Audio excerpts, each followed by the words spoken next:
며느리가 내 손을 잡고 울던 그날 어머니, 이미 오래오래 내 사세요. 도장은 찍혀 있었다. 처음엔 정말 천사인 줄 알았다.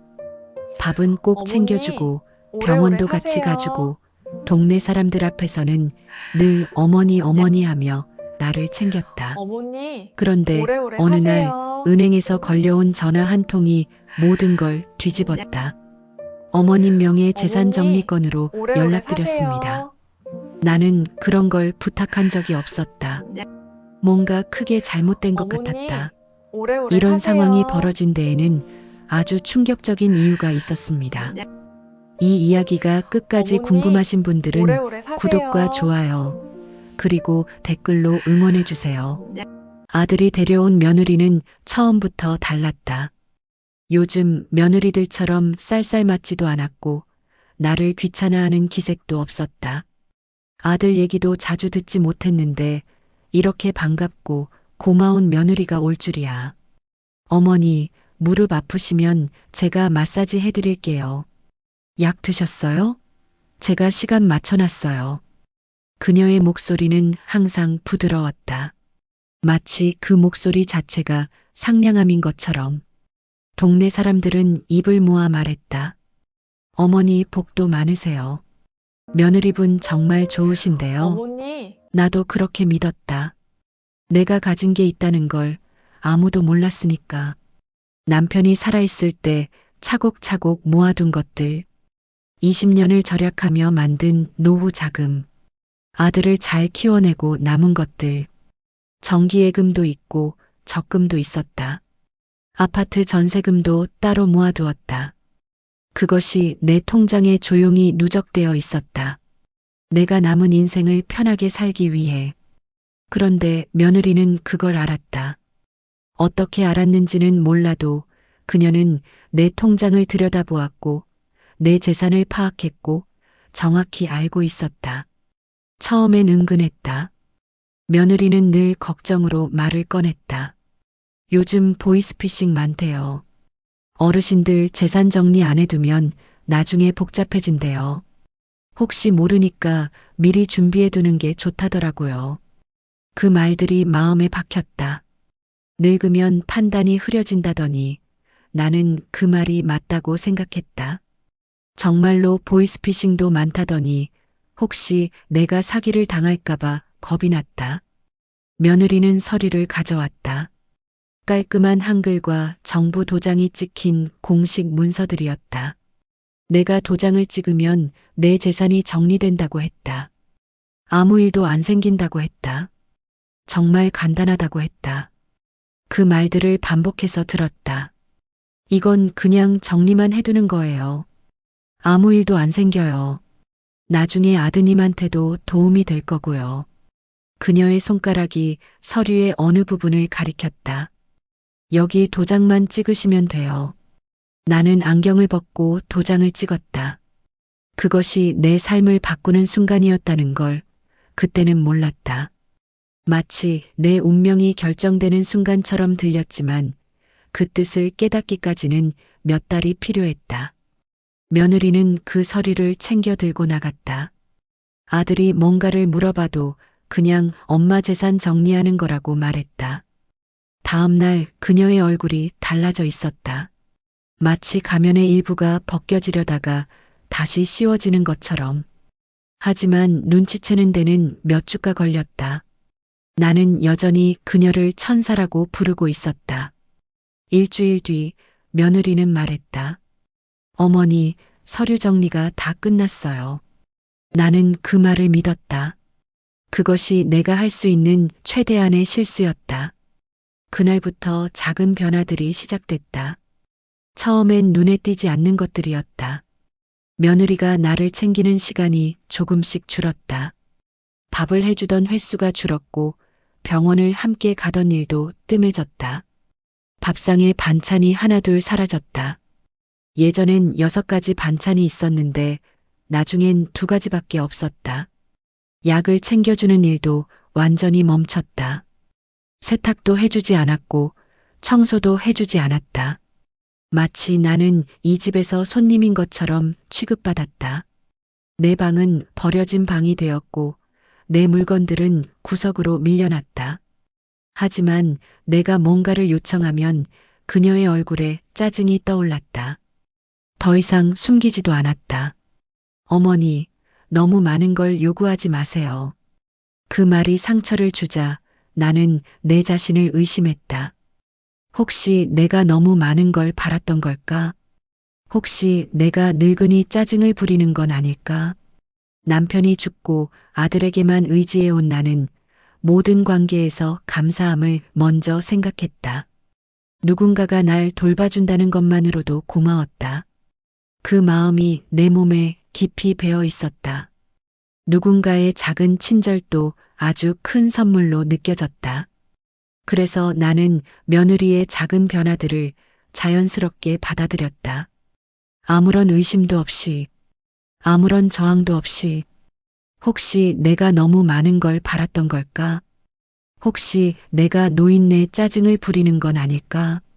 남편이 죽고 아들에게만 의지해온 나는 모든 관계에서 감사함을 먼저 생각했다. 누군가가 날 돌봐준다는 것만으로도 고마웠다. 그 마음이 내 몸에 배어 있었다. 그래서 나는 며느리의 작은 변화들을 자연스럽게 받아들였다. 아무런 의심도 없이, 아무런 저항도 없이, 아마도 그게 그녀의 노림수였을지도 모른다. 처음부터 계획된 일이었을지도 모른다. 아들을 통해 우리 집에 들어오고 나를 천사처럼 보이게 해서 모든 경계를 풀게 만들고 그 사이에 재산을 가져가는 것. 아주 정교한 계획이었다. 얼마나 오랜 시간을 들여서 이 계획을 세웠을까? 얼마나 많은 노력을 들여서 나를 속였을까? 내가 좋아할 말, 내가 믿을 행동, 내가 감사할 친절. 모든 것이 계산된 것이었을지도 모른다. 내가 기대를 낮추고 의심하는 사이에 그녀는 내 재산을 정리했다. 정기예금을 해지하고 적금을 찾았다. 아파트 전세금을 인출했다. 모든 통장의 명의를 변경했다. 그리고 웃고 있었다. 내 도장은 그렇게 나를 배신했다. 내가 믿던 사람이 내가 모아둔 것들을 가져갔다. 20년이 하루아침에 사라졌다. 남편이 남겨준 것도 사라졌다. 아들을 위해 남겨두던 것도 모두 사라졌다. 나는 그날부터 깨달았다. 감사함과 신뢰가 얼마나 무서운 것인지를, 내 자신을 의심하는 마음이 얼마나 위험하고도 나약한 것인지를, 그리고 이 세상이 얼마나 차갑고 무서운 곳인지를. 하지만 이것은 단지 시작일 뿐이었다. 은행에서 걸려온 전화 이후 모든 게 달라졌다. 처음엔 미세한 변화였다. 밥상에 반찬이 줄었고 나를 챙기던 손길이 사라졌다. 마치 내가 이 집의 주인이 아닌 손님이 된 것처럼. 하지만 그건 시작일 뿐이었다. 서류 정리가 끝났다며 그녀가 한 말 이후 얼마나 많은 일들이 터져 나왔는지 나는 상상도 못했다. 은행 직원의 전화는 우연이 아니었다. 어머님, 혹시 최근에 재산 정리와 관련해서 서류에 도장을 찍으신 적 있으신가요? 그 말에 내 심장이 철렁했다. 뭔가 크게 잘못됐다는 걸 바로 알아챘다. 손이 떨렸다. 목소리도 떨렸다. 아들에게 전화했다. 아들도 모르고 있었다. 며느리가 어떤 서류인지 말한 적도 보여준 적도 없었다고 했다.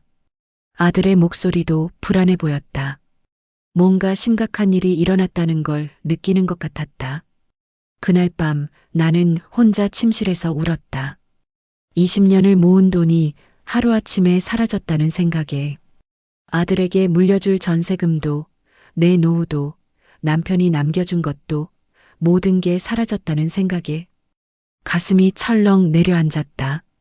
숨도 제대로 못 쉬었다. 이게 현실인가 싶었다. 악몽에서 깨어나길 원했다. 하지만 아침이 되어도 현실은 여전했다. 다음 날 변호사를 찾았다. 남편 친구의 아들이 법조인이었다. 그에게 서류를 보여주자 그는 심각한 표정이 되었다. 이건 권리 이전 서류입니다. 어머님이 모든 권리를 포기하는 거고, 이제 이 자산은 완전히 다른 사람의 것이 되는 거예요. 내가 찍은 도장, 내 이름이 새겨진 도장, 그것이 나를 파괴했다. 변호사는 말했다. 법적으로 싸울 수 있다고. 하지만 시간이 오래 걸릴 거라고. 그리고 증거를 모아야 한다고. 증거? 무엇이 증거가 될까? 나는 집에 가서 며느리를 마주쳤다. 그녀는 여전히 다정한 척했다. 하지만 이제 그 다정함이 얼마나 거짓인지 나는 알고 있었다.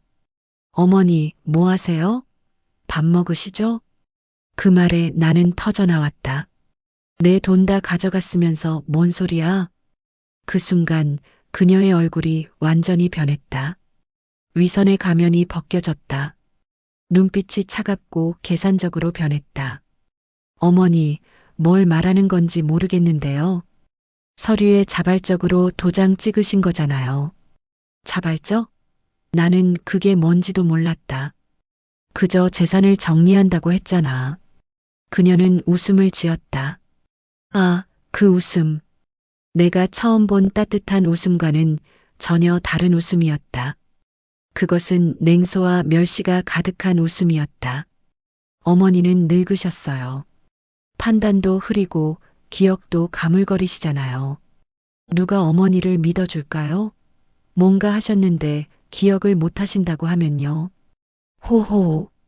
그 웃음소리가 내 귀에 자칫 달콤해 들릴 뻔했지만 이제 나는 그것의 진정한 의미를 알고 있었다. 그것은 승리의 웃음이었다. 내가 할 수 있는 게 뭐가 있을까? 증거를 모으려 해봤다. 통장 기록, 서류, 녹음 기록. 하지만 시간이 흐를수록 모든 게 지워지고 있었다. 며느리는 한 발 앞서가고 있었다. 아들은 이상했다. 자기 어머니가 뭔가 잘못됐다고 말해도 며느리를 믿었다. 아니, 그보다는 믿고 싶었다. 자신의 아내가 그런 일을 할 리 없다고 생각하고 싶었다. 어머니, 그런 말씀은 하지 마세요. 아내가 얼마나 어머니를 위해 했는데요. 그 말에 나는 웃음이 나왔다. 아니, 울음이었다. 20년. 나는 20년을 절약했다. 매일을 검소하게 살았다. 남편 월급을 받으면 반은 모았다. 아들 키우고 나서도 모았다. 그 돈으로 뭘 했을까? 아들을 대학 보냈고 결혼식도 해줬고 세상을 살아가는데 필요한 모든 것을 주려고 했다. 그리고 남은 돈으로 나는 무엇을 했을까? 그냥 살아가려고 했다. 편하게 늙고 혹시 병에 걸려도 아들 폐를 끼치지 않으려고 했다. 하지만 이제 그 돈도 없었다. 도장 한 번에. 변호사는 계속했다. 더 많은 정보를 모아야 한다고. 더 많은 증거를 확보해야 한다고. 하지만 내 나이에 이 절망 속에서 무엇을 어떻게 해야 할지 모르겠었다. 집에서는 상황이 더 악화되었다. 나는 이제 할머니가 아닌 짐이 되었다. 밥도 제때 안 줬다. 약도 챙겨주지 않았다. 내가 청소를 해달라고 해도 한 귀로 듣고 한 귀로 흘렸다. 내 침실은 점점 외로워졌다. 창밖으로 보이는 도시의 불빛들, 모두가 누군가에게 소중한 존재일 텐데 나는 내 가족에게도 버려진 존재가 되었다. 남편이 살아있었으면 좋겠다고 생각했다. 그럼 이런 일들이 일어나지 않았을 거야. 그럼 내가 이렇게 혼자가 되지 않았을 거야. 하지만 후회해도 늦었다. 도장은 이미 찍혔고 나의 재산은 이미 누군가의 것이 되었다. 그렇게 며칠이 지났다. 변호사는 계속해서 증거를 수집하라고 했다. 하지만 증거란 무엇인가? 내 기억? 내 증언? 그것만으로는 충분하지 않다고 했다. 은행에서 또 전화가 걸려왔다. 이번엔 더 심각한 내용이었다. 어머님, 혹시 최근에 추가적인 계약이나 서류에 도장을 찍으신 일이 있으신가요? 추가적인? 내 심장이 또 철렁했다. 변호사는 말했다. 그건 대출 서류일 수도 있다고. 내 이름으로 빌린 돈이 있을 수도 있다고. 나는 비명을 지르고 싶었다. 이게 뭐 하는 짓인가? 어디까지 가는 거야? 침실에 틀어박혀 있는 시간이 점점 늘어났다. 밥도 제대로 먹지 않았다. 약도 챙기지 않았다. 외출도 나가지 않았다. 세상과의 연결고리를 하나씩 끊었다. 그럴 필요가 없다고 생각했다. 내가 살아있을 이유가 무엇인가? 돈도 없고, 가족도 없고, 앞으로의 미래도 없었다. 하지만 그때 변호사로부터 연락이 왔다. 어머니, 제가 몇 가지 확인해 보니 흥미로운 게 있습니다. 이 서류들이 정말 합법적으로 작성된 건지에 대해 의심의 여지가 있어요. 희미한 빛이 보였다. 정말요? 네. 서명이 위조된 흔적도 있고 며느리분이 서류를 먼저 작성한 후 어머니에게 도장만 찍게 하는 행태도 보입니다. 이건 명백한 사기 행위입니다. 사기. 그 말이 내 귀에 들어왔을 때 나는 깨닫기 시작했다. 나는 단순히 속은 게 아니었다. 내가 당한 것은 범죄였다. 그리고 이제 시작될 것은 내가 그 범죄자에게 맞서는 과정이었다. 법정에 서기까지의 여정은 생각보다 길고 험했다. 변호사는 계속해서 증거를 모으라고 했다. 서류, 통장 기록, 녹음, 증인. 모든 것이 필요했다. 하지만 내가 할 수 있는 게 뭐가 있을까? 나는 이미 침대에서 일어나기도 힘든 상태였다. 변호사 사무실에서 나온 후 나는 처음으로 희망을 가져봤다. 명백한 사기 행위라는 변호사의 말. 그 말이 나를 살렸다. 하지만 현실은 더 복잡했다. 증거를 모으는 것도 어려웠고 며느리는 계속해서 증거들을 없애고 있었다. 통장 거래 내역을 요청해도 일부만 주었고 서류 원본을 달라고 해도 잃어버렸다고 했다. 그리고 아들이 문제였다. 아들은 여전히 며느리를 믿으려고 했다. 어머니가 기억을 잘못하신 거 아니냐고 혼자 판단하지 말라고 했다. 내 아들이 나를 믿지 않았다. 그것이 가장 큰 상처였다. 변호사는 말했다. 아들의 진술이 필요할 수도 있다고. 하지만 아들이 자기 아내를 고소하게 할 수 있을까? 집에서의 생활은 더욱 불편해졌다. 며느리는 나를 감시했다. 누구와 만나는지, 어디로 가는지, 무엇을 하는지. 내 휴대폰까지 만져봤다. 변호사와의 통화 내역을 확인하려고 했다. 어머니, 누구세요? 그 사람? 그 질문 앞에서 나는 거짓말을 해야 했다. 그냥 은행 일 때문에라고. 변호사라고 말할 수 없었다. 그럼 모든 게 더 복잡해질 것 같았다. 증거 수집은 비밀리에 이루어져야 했다. 야간에 통장을 확인했고 가족들이 자는 사이에 서류를 정리했다. 휴대폰으로 몰래 사진을 찍었다. 내가 하는 모든 행동이 도둑질 같았다. 내 집에서 내 돈과 관련된 서류인데 변호사와의 만남도 비밀이어야 했다. 이웃을 피해서 밤에 나갔다. 나이 많은 할머니가 밤거리를 헤매는 것이 조금 우습기도 했다. 하지만 웃을 상황이 아니었다. 한 달이 지났다.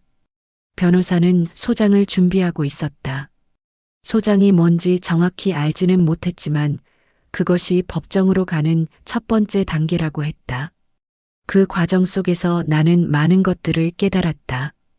첫째, 내가 얼마나 순진했는지. 둘째, 세상이 얼마나 악한지.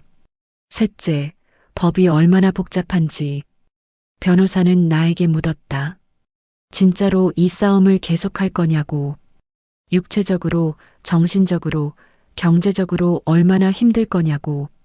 법정에 나가는 것도 힘들 거고, 증인으로 나서는 것도 부끄러울 거고, 이기더라도 받을 수 있는 게 얼마나 적을 거냐고. 혹시 합의를 생각해 본 적 없냐고. 하지만 나는 흔들리지 않았다. 그렇게 쉽게 내려놓을 수 없었다. 이건 돈의 문제가 아니었다. 이건 내 존엄성의 문제였다. 나는 속아서는 안 되는 사람이었다. 내가 바보가 아니라는 것을 증명해야 했다. 나는 남편이 남겨준 것들을 내가 스스로 지킬 수 있어야 했다. 아무도 나를 위해 나서주지 않더라도 나는 나를 위해 싸워야 했다. 첫 공판이 정해졌다. 법정에 서는 날. 그날이 얼마나 무서웠는지. 법원에 들어서는 순간 내 다리가 떨렸다. 심장도 철렁거렸다. 변호사가 옆에 있었지만 나는 혼자인 것처럼 느껴졌다. 수십 년을 살아온 이 나이에 법정에 서야 한다니. 얼굴이 화끈거렸다. 부끄러움도 있었다. 하지만 더 강한 건 분노였다.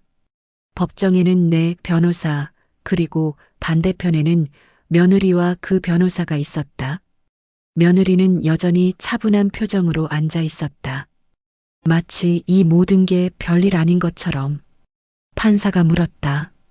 피해자분, 당신의 주장을 말씀해 주시겠습니까? 내 목소리는 떨렸다. 하지만 나는 말했다. 전부를. 내가 속은 과정, 내가 당한 일들, 내가 잃은 것들. 며느리는 웃고 있었다. 그 웃음이 내 말의 진실성을 망가뜨리려는 것처럼 느껴졌다. 그녀의 변호사는 말했다. 피해자가 기억을 잘못하고 있다고. 서류에 도장을 찍은 건 자발적이었다고. 그게 뭔지 몰랐다는 건 피해자의 부주의일 뿐이라고. 내 가슴이 철렁했다. 그럼 내가 잘못한 건가? 내가 뭔지 모르고 도장을 찍은 게 내 잘못이 되는 건가? 변호사가 증거를 제시했다. 서류의 위조 흔적. 며느리가 먼저 써놓고 나중에 도장을 찍게 한 정황. 은행 직원의 증언. 내 통장에서 갑자기 사라진 큰 금액들. 판사는 신중한 표정으로 모든 것을 기록했다. 그 과정이 얼마나 길었는지. 며칠에 걸친 공판. 그동안 나는 거짓말을 하지 않기 위해 필사적이었다. 내 말이 흔들리지 않기 위해 도움이 되는 약도 챙기지 않았다. 마지막 공판 날 판사는 판결을 내렸다. 피고는 사기죄로 유죄가 인정되며 피해자에게 손실액의 배상을 명합니다. 내 귀를 의심했다. 유죄? 정말로? 나는 법정에서 울음을 터뜨렸다. 변호사가 나를 안아주었다. 하지만 그것이 모든 게 끝났다는 뜻은 아니었다. 배상금을 받는 것도 또 다른 투쟁이었다. 며느리는 항소했다. 상급법원으로 가야 했다. 집에 돌아가는 길이 길게 느껴졌다. 승리했는데 왜 기쁘지 않을까? 내가 받을 배상금이 내가 잃은 20년을 다시 채워줄 수 있을까? 돈이 모든 것을 보상할 수 있을까? 내 신뢰를 되돌려줄 수 있을까? 내 가족을 원래대로 돌려놓을 수 있을까? 아니, 그럴 리 없다. 아들은 여전히 침묵하고 있었다. 며느리를 도와줄 수도 없고 나를 지지할 수도 없는 어색한 위치에서 그 중간에서 흔들리고 있었다. 그 밤 나는 침실의 창문을 통해 도시의 불빛들을 봤다. 많은 가정들이 저 불빛 뒤에 있을 것이다. 내처럼 배신당한 사람들도, 내처럼 고민하는 사람들도, 내처럼 싸우는 사람들도. 나는 이제 알았다. 세상은 그리 안전하지 않다는 것을. 신뢰는 위험할 수 있다는 것을. 하지만 동시에 싸울 수 있다는 것도. 법이 모든 걸 해결해 주지는 않았다. 내 잃어버린 시간들을 되돌려 주지는 않았다. 하지만 최소한 나는 내가 속지 않았다는 것을 증명했다. 내가 무능한 게 아니라 누군가가 나를 속였다는 것을 증명했다. 그것만으로도 충분했다. 내일이 무섭지만 적어도 나는 싸웠다. 그리고 이겼다. 누군가 날 속였지만 나는 나 자신을 믿었다. 그 사실이 나를 다시 일어서게 했다.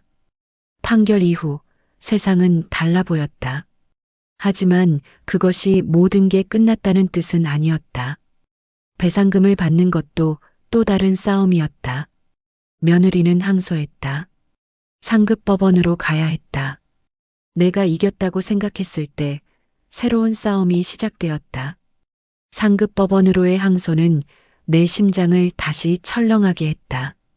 혹시 1심에서의 판결이 뒤집힐 수도 있지 않을까? 혹시 내가 또 지게 되는 건 아닐까? 변호사는 안심시켜 주었다. 증거가 명확하고 판사도 우리 손을 들어줬으니 항소심에서도 이길 거라고. 하지만 법은 예측 불가능했다. 항소심 준비 기간, 나는 집에서 또 다른 싸움을 하고 있었다. 아들이 찾아왔다. 처음으로 혼자 왔다. 며느리 없이. 어머니, 미안해요.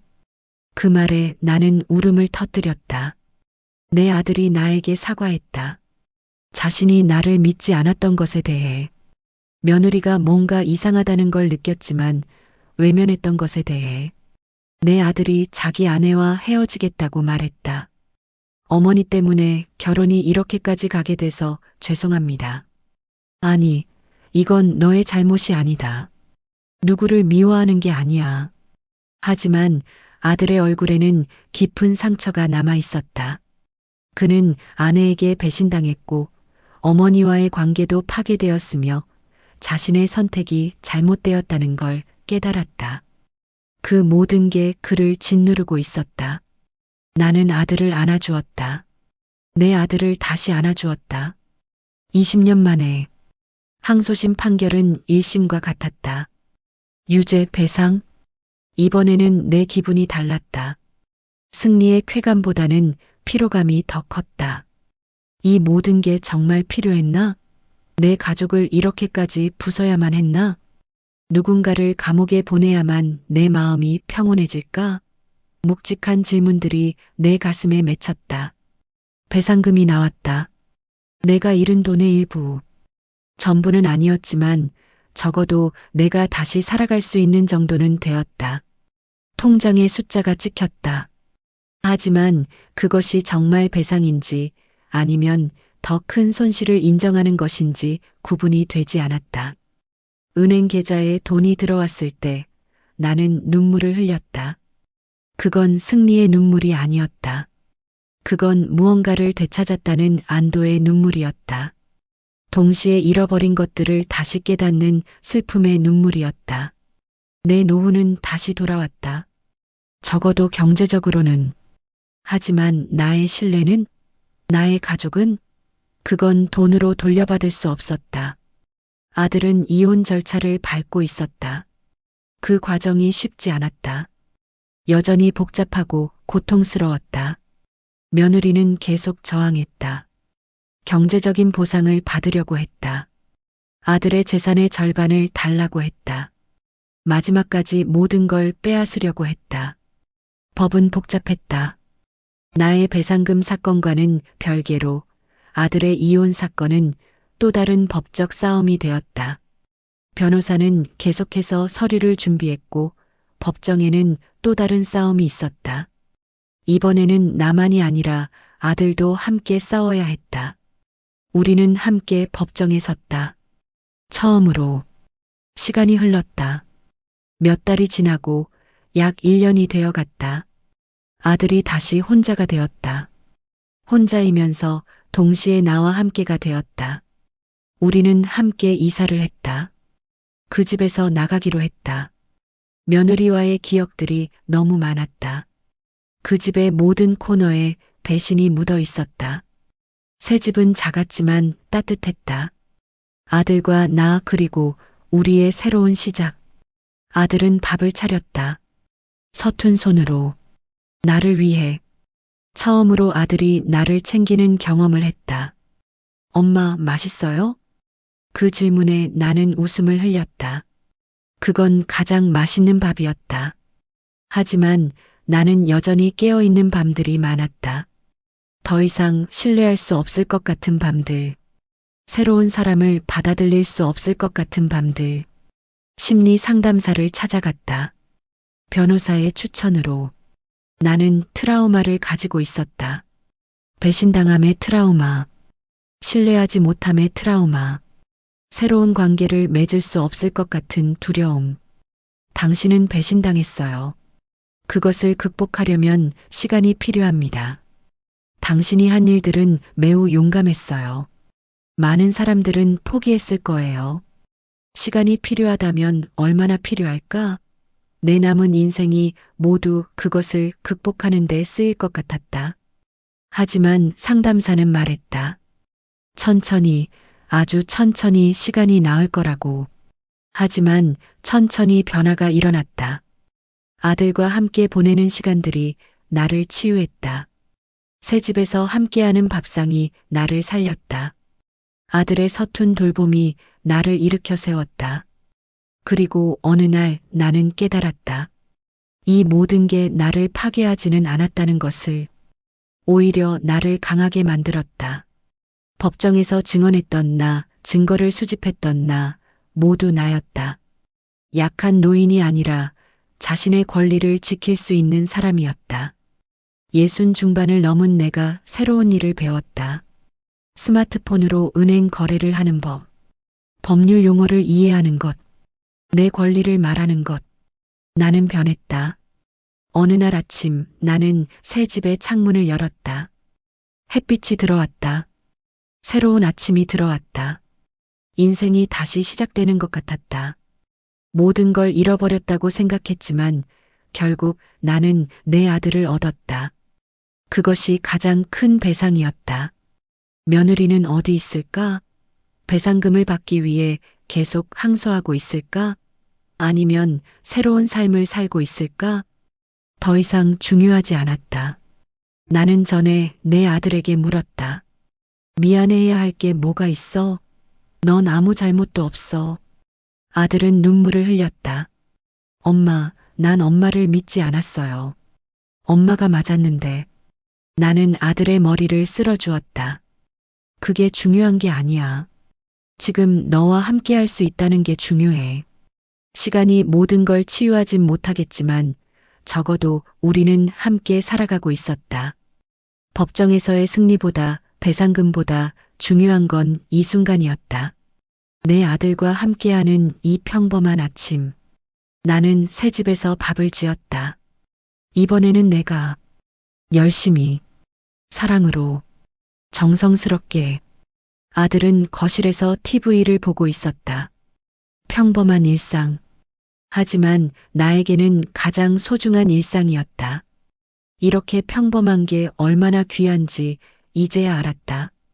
내일도 이런 아침이 오길 바랬다. 더 이상의 싸움 없이 그냥 함께하는 아침이. 새벽빛이 창문을 통해 들어올 때 나는 무엇을 잃었는지 비로소 깨달았다. 하지만 동시에 무엇을 얻었는지도 알 수 있었다. 이 모든 과정이 나를 어떻게 변화시켰는지, 나를 어떻게 성장시켰는지. 시간은 신기한 치유사였다. 반년이 더 지났다. 새 집에서의 생활이 더 익숙해졌다. 아들과 함께하는 밥상이 더 편해졌다. 하지만 나는 여전히 혼자일 때 불안했다. 한밤중에 깨어나면 누군가 내 것을 빼앗아가는 악몽을 꾸곤 했다. 신뢰가 완전히 회복되지는 않았다. 그런데 어느 날 아들이 나에게 물었다. 엄마, 내가 뭘 해야 해? 뭘 해야 한다는 거야? 엄마가 행복해질 수 있게요. 그 말에 나는 울었다. 내 아들이 내 행복을 챙기려고 하고 있었다.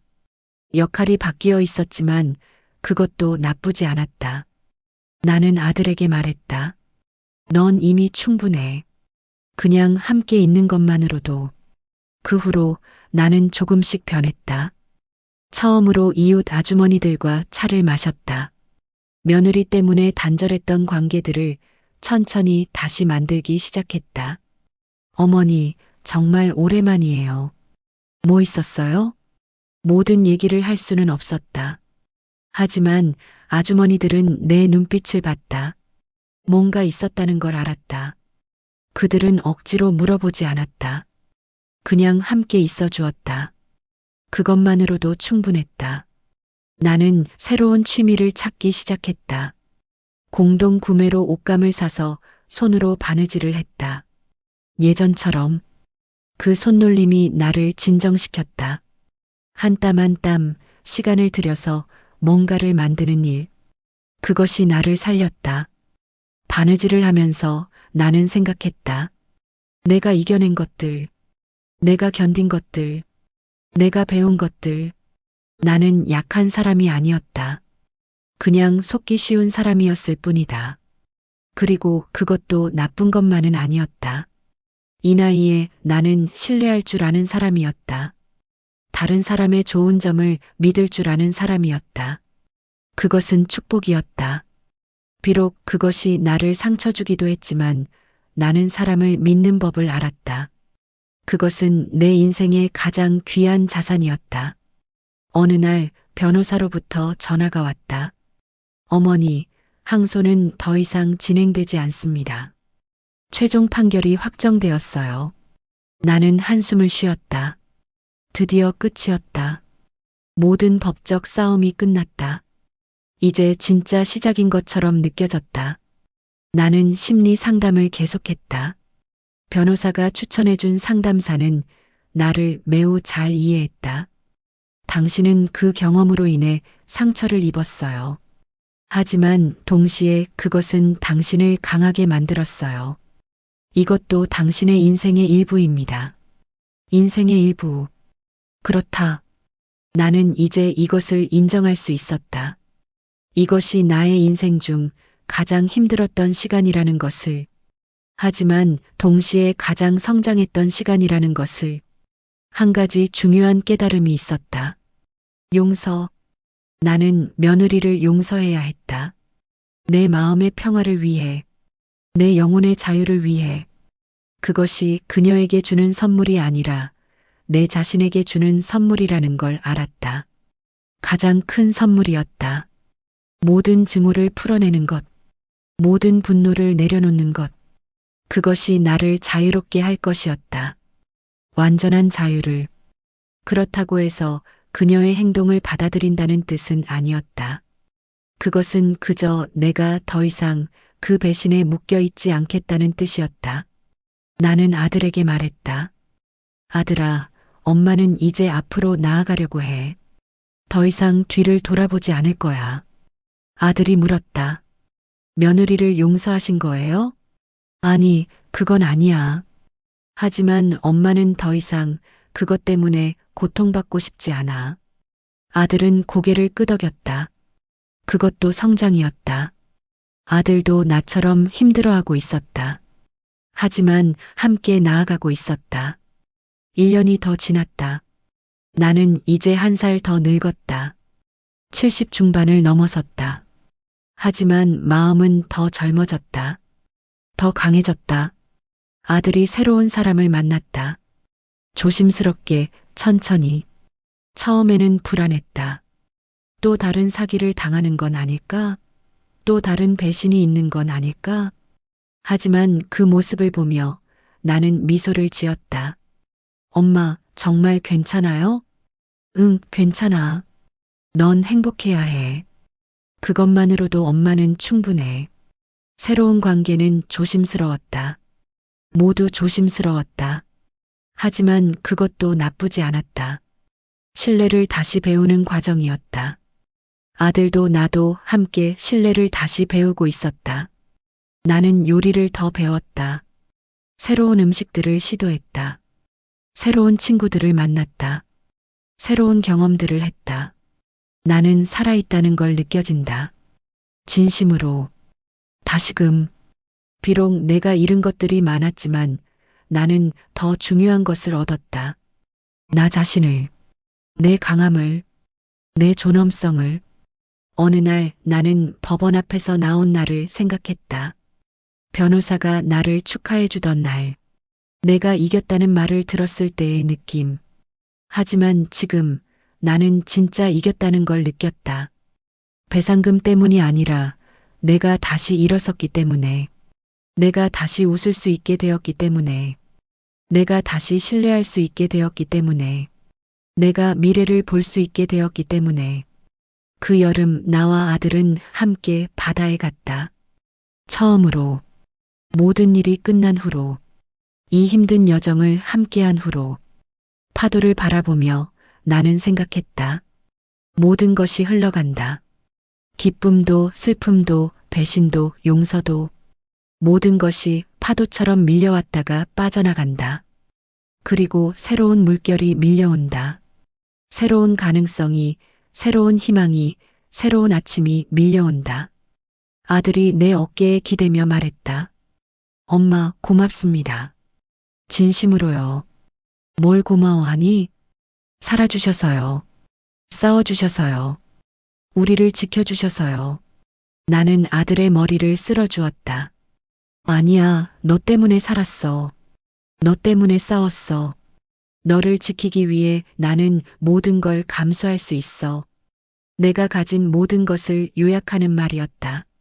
바다 위로 해가 떨어지고 있었다. 또 다른 하루가 끝나고 있었다. 하지만 그것은 끝이 아니었다. 그것은 새로운 시작이었다. 나는 내 인생의 주인공이다. 누구도 내 이야기를 쓸 수 없다. 그것을 깨닫는 데는 많은 시간이 걸렸다. 많은 눈물이 흘러야 했다. 많은 싸움을 해야 했다. 하지만 이제 나는 안다. 내 인생은 나의 것이다. 그리고 그것으로 충분하다. 어느 날 나는 신문에서 며느리의 이름을 보았다. 배신의 대가는 예상치 못한 곳에서 찾아왔다. 나는 법원에서 이겼다. 판결도 확정되었다. 배상금도 받았다. 하지만 세상은 나를 이겨도 그만이 아니었다.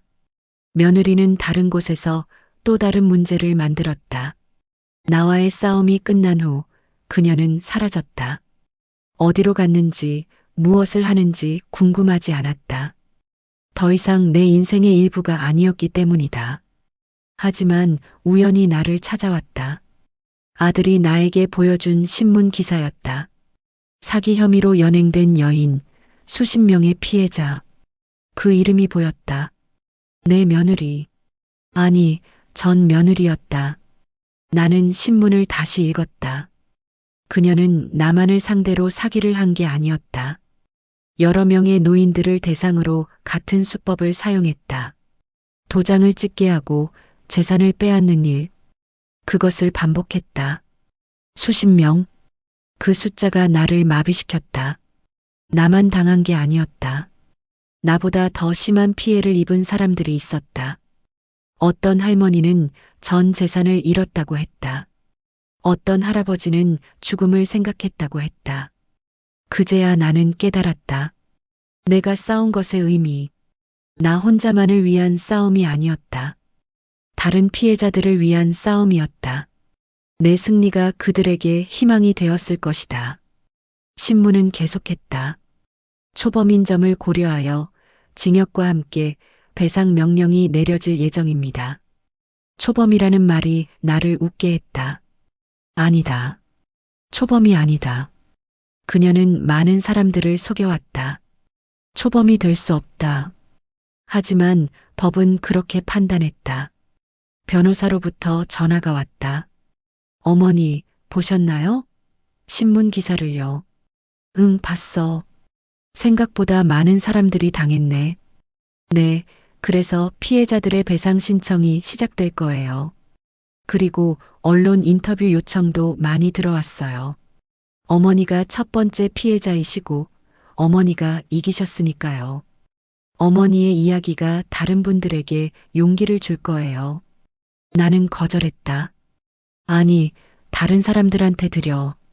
나는 이미 충분히 받았어. 변호사가 말했다. 그럼 다른 피해자분들과 함께 대국민 기자회견을 여시겠어요? 당신의 사건이 이 모든 것의 시작이었으니까. 기자회견. 나는 거기 서야 할까? 내 이야기를 또다시 해야 할까? 하지만 생각해보니 내가 말해야 할 사람들이 있었다. 내처럼 속은 사람들, 내처럼 고민하는 사람들, 내처럼 싸우는 사람들. 나는 동의했다.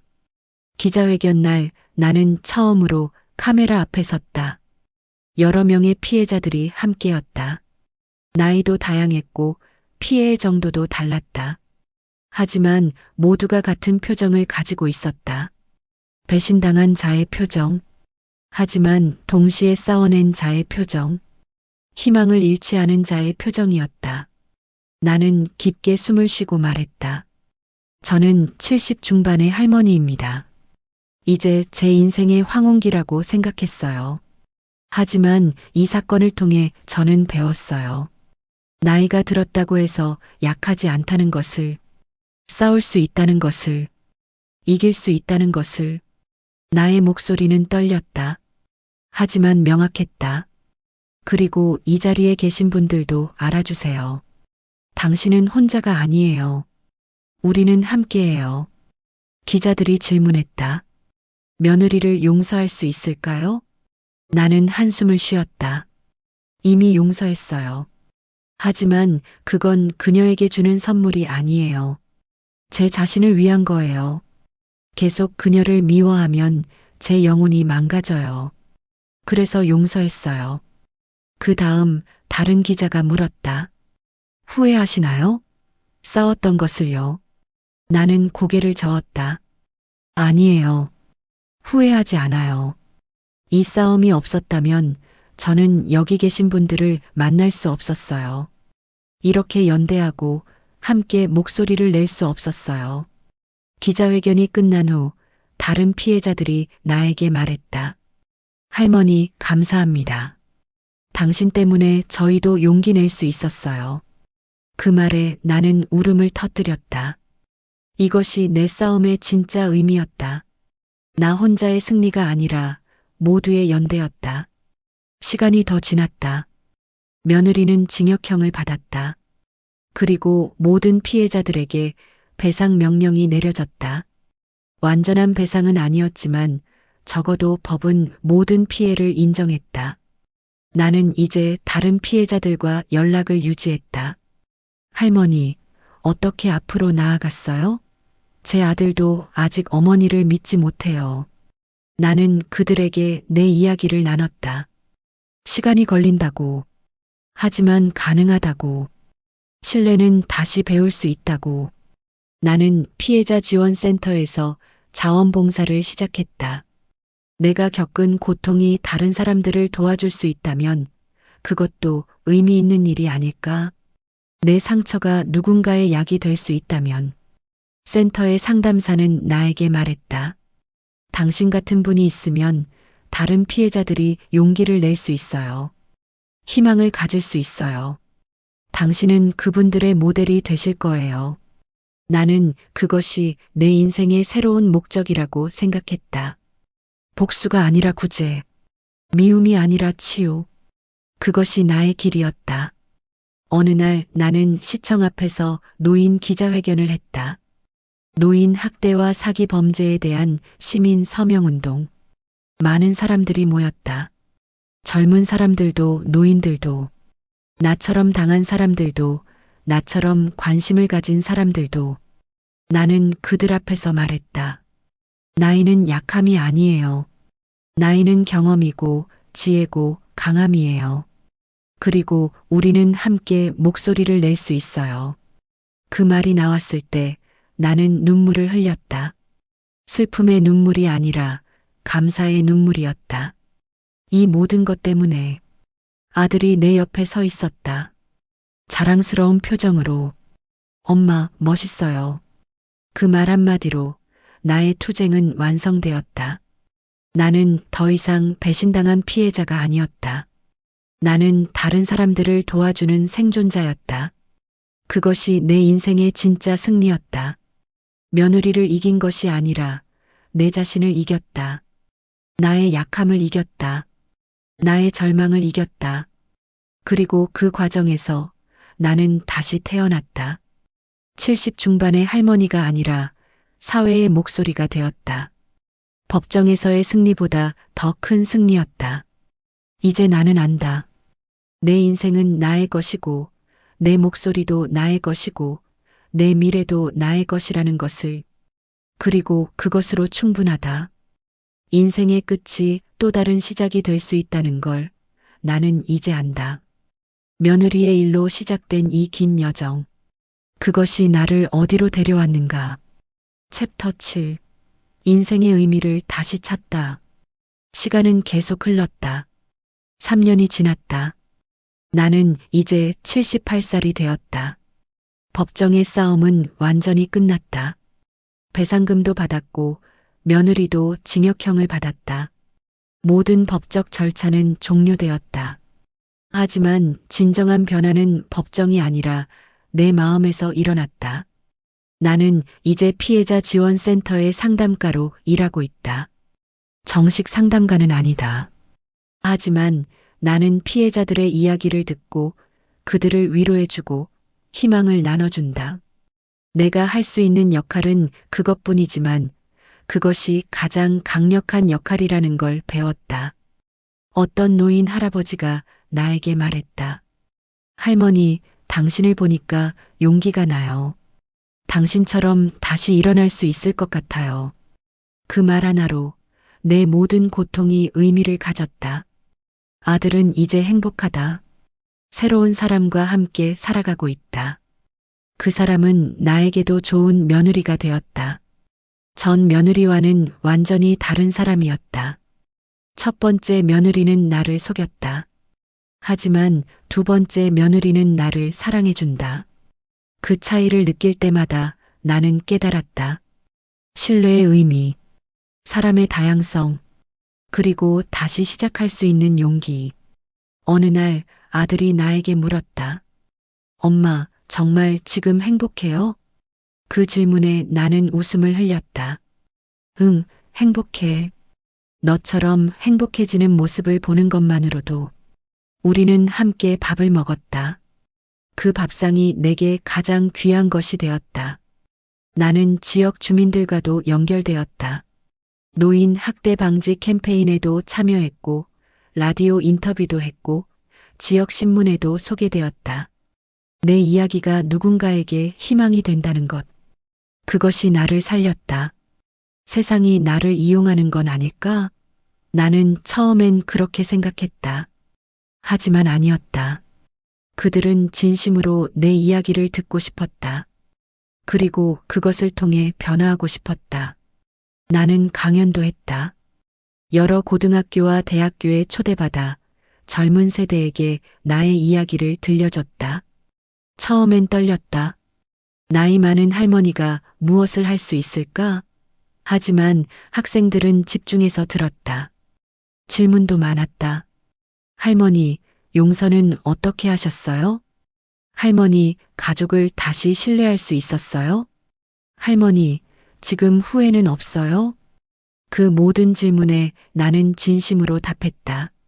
나의 답변이 누군가의 인생에 영향을 줄 수 있다면 나는 계속 말할 것이다. 어느 날 신문사에서 다큐멘터리 제작을 제안했다. 내 이야기를 영상으로 기록하고 싶다고 했다. 처음엔 거절했다. 너무 개인적인 이야기였기 때문이다. 하지만 변호사가 말했다. 어머니, 당신의 이야기는 더 이상 개인의 것이 아니에요. 그것은 사회적 자산이 되었어요. 그 말에 나는 동의했다. 다큐멘터리 촬영 중 감독이 나에게 물었다. 지금 이 순간 어떤 기분이세요? 나는 깊게 생각했다. 복잡한 기분이에요. 슬프지만 동시에 자랑스럽고 고통스럽지만 동시에 감사해요. 감독이 고개를 끄덕였다. 그게 바로 인간의 모습이 아닐까요? 내가 경험한 모든 것들이 내 안에 있다. 배신, 고통, 분노, 절망, 하지만 동시에 용기, 희망, 사랑, 연대, 모두가 섞여 있다. 그것이 나의 인생을 만들었다. 나는 이제 노인이 아니다. 약한 존재도 아니다. 나는 내 이야기의 주인공이고 내 인생의 영웅이다. 어느 날 아침 나는 거울을 봤다. 78살의 주름진 얼굴. 하지만 그 눈빛은 밝았다. 그것이 나다. 지금 이 순간의 나다. 나는 아들에게 말했다. 아들아, 엄마는 이제 충분해. 당신이 행복하고 나도 행복하고 우리가 함께 할 수 있다면. 아들이 눈물을 흘렸다. 엄마, 정말 그렇게 생각해요? 응, 진심이야. 더 이상 뭔가를 바라지 않아. 그냥 지금 이 순간이 감사해. 우리는 함께 손을 맞잡았다. 법정에서의 승리도 중요했지만 이 순간이 더 소중했다. 내가 한 일들을 생각했다.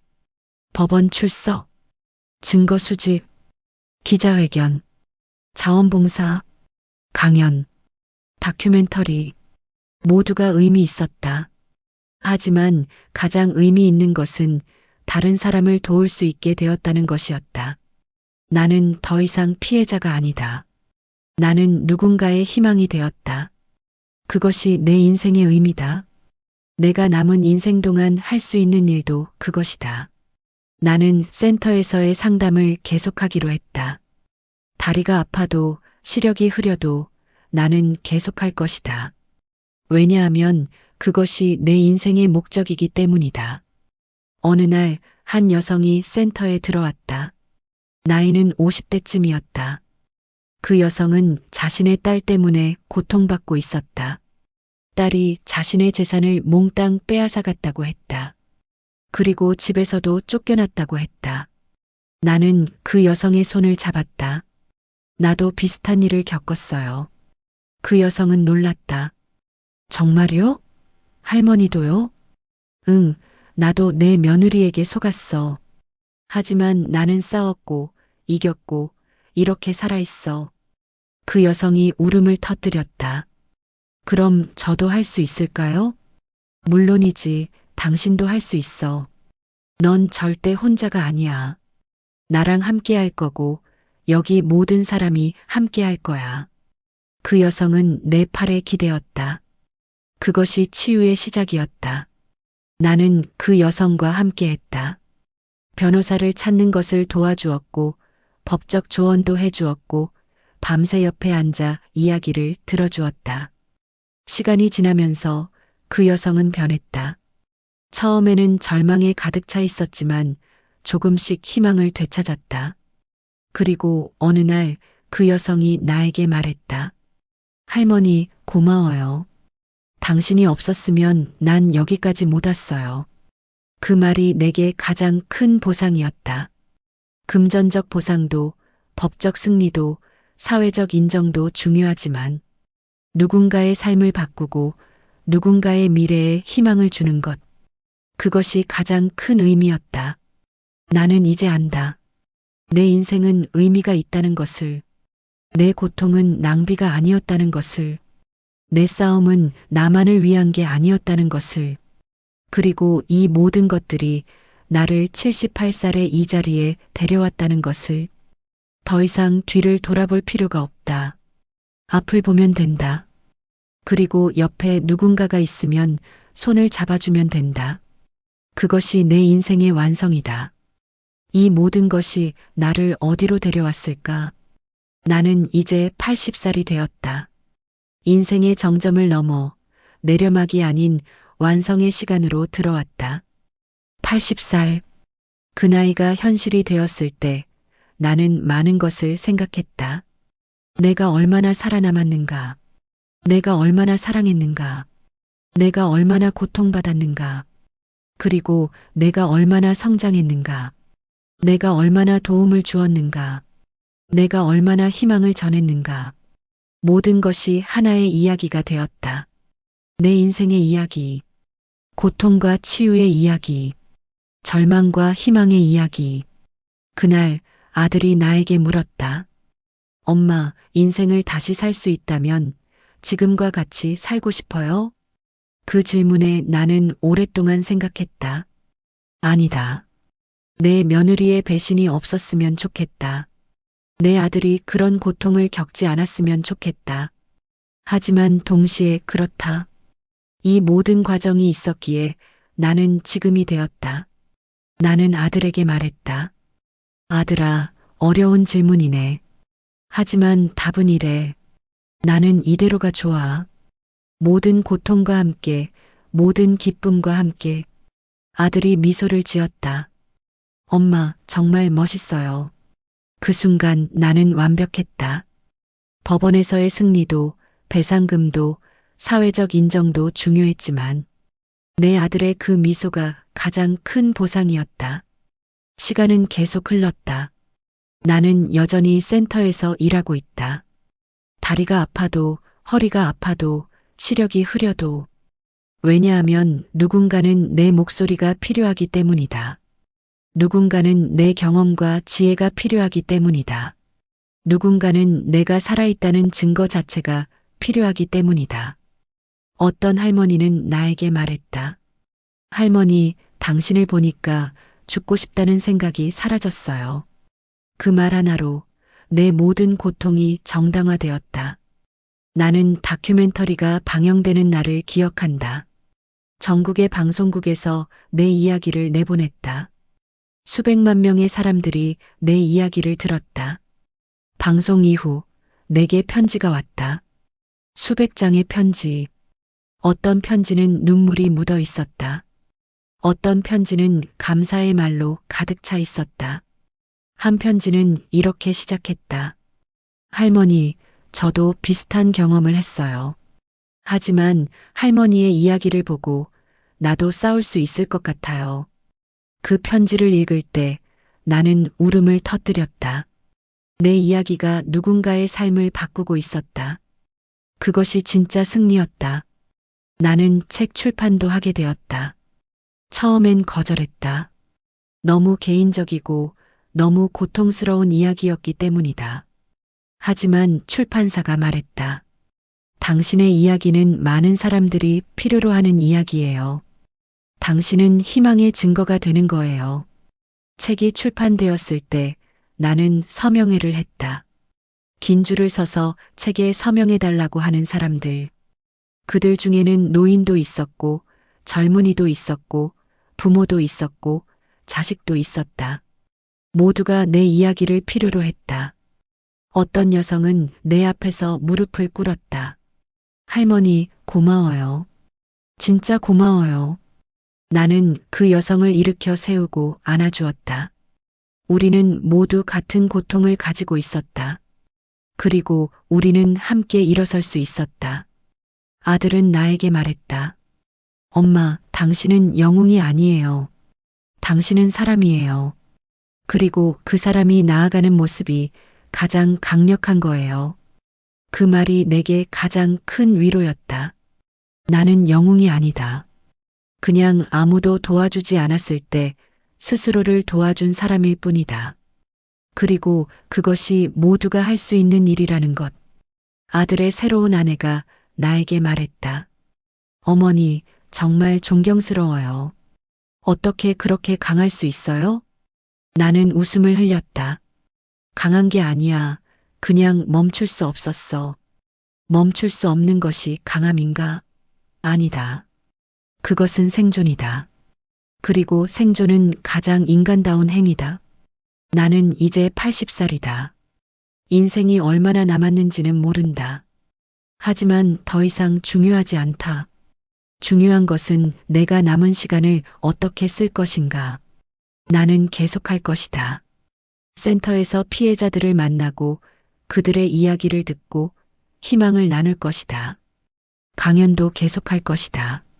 내가 할 수 있는 한, 그리고 내 아들과 함께 밥을 먹을 것이다. 매일. 그 밥상이 내 인생의 전부다. 어느 날 나는 법원 앞을 다시 지나갔다. 그곳에서 나는 내 며느리를 고소했었다. 그곳에서 내가 이겼었다. 감정이 밀려왔다. 하지만 그것은 슬픔이 아니었다. 그것은 감사였다. 그 과정 때문에 내가 이 사람이 되었으니까. 나는 법원의 계단을 올랐다. 그리고 하늘을 봤다. 구름이 떠다니고 있었다. 계속 움직이고 있었다.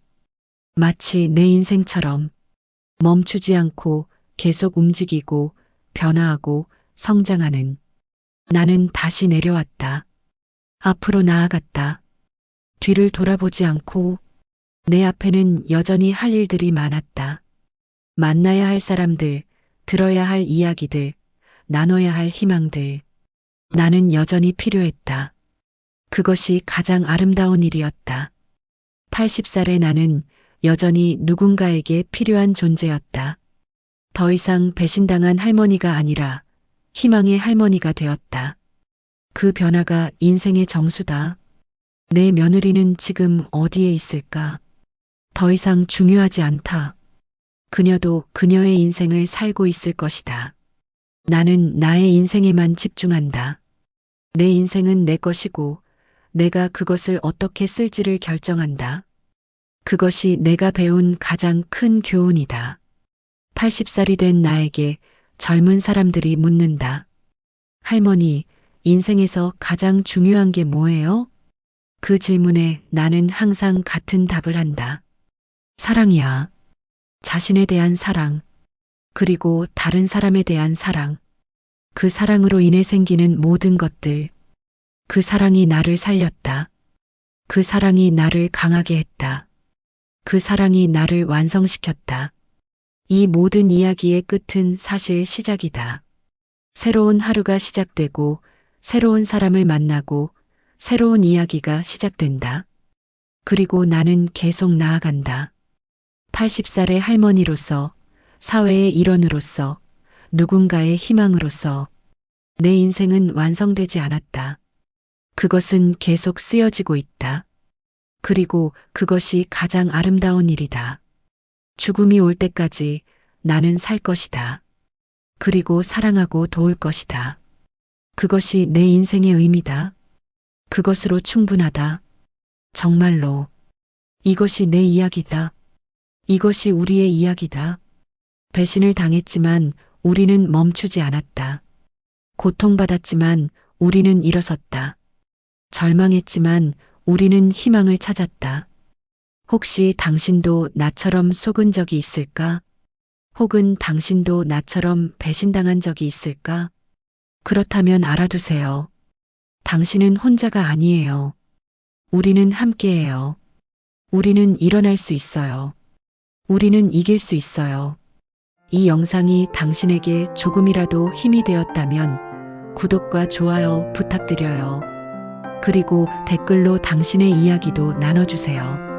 당신의 용기가 또 다른 누군가에게 희망이 될 거예요. 우리는 함께 이 세상을 조금 더 따뜻한 곳으로 만들 수 있어요. 구독, 좋아요 정말 간절히 부탁드립니다. 감사합니다.